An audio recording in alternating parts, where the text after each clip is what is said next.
JM Ibarra, pinatunayan ng netizens, sa Sikihor, na siya talaga ang clingy, on-cam, o off-cam man ito. Mas lalo daw sa off-cam, sobrang clingy, ni JM Ibarra, kay Fiang Smith. Ayon pa sa netizen, si JM po, ang mas clingy.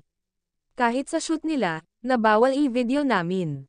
Si JM po, ang maalaga. Grabe si Aika guys, lalong tumatapang.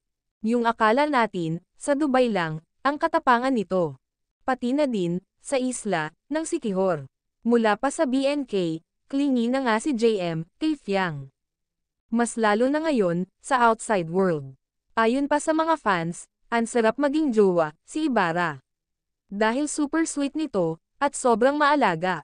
Nasabi na din yan, ni Mami Mirna, na si JM talaga, ang mas malambing, off-cam.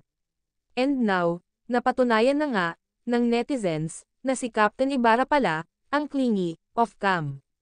Swerte ng e-girl, mahal na mahal talaga siya, ni Aika Lal. Samantala, ang JM Fiang guys, ay kasalukuyang nasa Sikihor, sa ngayon.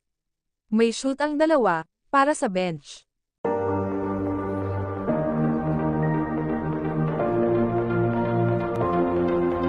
If you're someone who needs to hear this, take a breath. For those who put